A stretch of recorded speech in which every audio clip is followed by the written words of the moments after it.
Today I'm going to make this Uncandle hack, and look how pretty it is. It has a distinctive coastal feel. Well, let's get started on this Uncandle. So I wanted to start with a base, so I used that little lunch plate as just the size for my circle, and I traced it onto cardboard and cut them out. So I made two the size of a lunch plate and glued them together.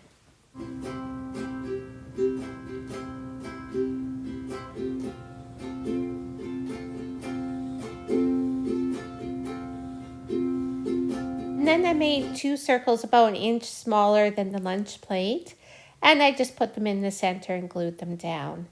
And again, there was two of them. I ran to get some glue sticks, and look who stole my chair, little monkey. And oh, she is a sneaky one.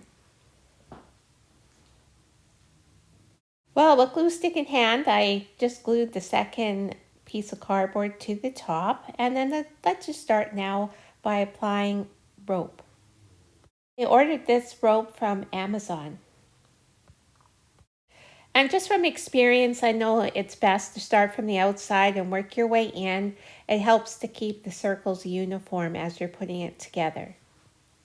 If you lay it down on the table and then wrap the cord around, it keeps it very level and flat against the base so that none of your cardboard will show. I just want to thank all our subscribers for subscribing, and if you haven't subscribed yet, we'd sure appreciate your support by subscribing and liking our video. Thank you. And just finishing up with the rope here, just filling in the hole in the center. And a little trick is cut off your end and then just tuck in the end of your rope into the hole and just press down, and that'll give you a nice clean finish. And I'm just going to use this fishbowl vase for my project today. And now to make our floating wick. Now this is an Uncandle hack. And in the Uncandle from, what was it, 1970, I hate to think, they had a little plastic floater to put your wick in. So this bottom of a water bottle will do just fine for my floater. So I'm just going to use a hot nail to melt a hole into the base of the bottle. I just found that worked the best. So just use your hot nail. Be careful, it is hot. And just hold it there. It doesn't happen immediately. It'll melt the plastic slowly, and just put a little hole in the center. And I'm going with a distinctly coastal vibe the next while. And what I wanted to do is use some seashells. They're just from Dollar Tree. And I'm going to glue some pearls into them just to make them a little bit special.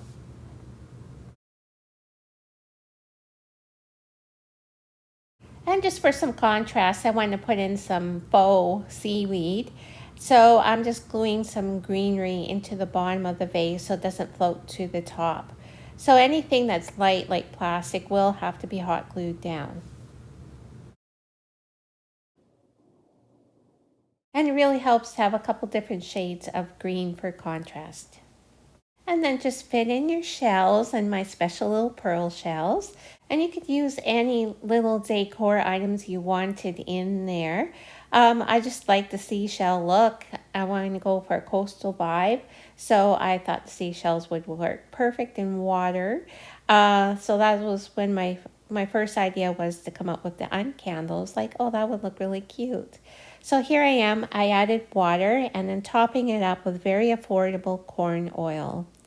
So here's my floating wick, and what I did is a sneaky thing. I stole the wick out of one of these cheap little candles, and I'm like, that'll work perfect in there. So I have my automatic wick already pre-made. So you just put it in, float it, and then just light it. And look at that. I was like, boy, that was so easy. I wish I'd thought of it years ago.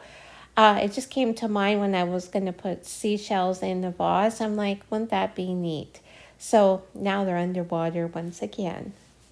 This was a super affordable project. You can get what you need at the Dollar Tree if you need any of those supplies. Some of those shells we actually picked up last time we were on holidays, so it was pretty cheap. I hope you enjoyed our video today, and we'll see you next time. Oh, I just had to sneak this little night shot on the end. Look how pretty it glows at night. I just love it. I hope you enjoyed it.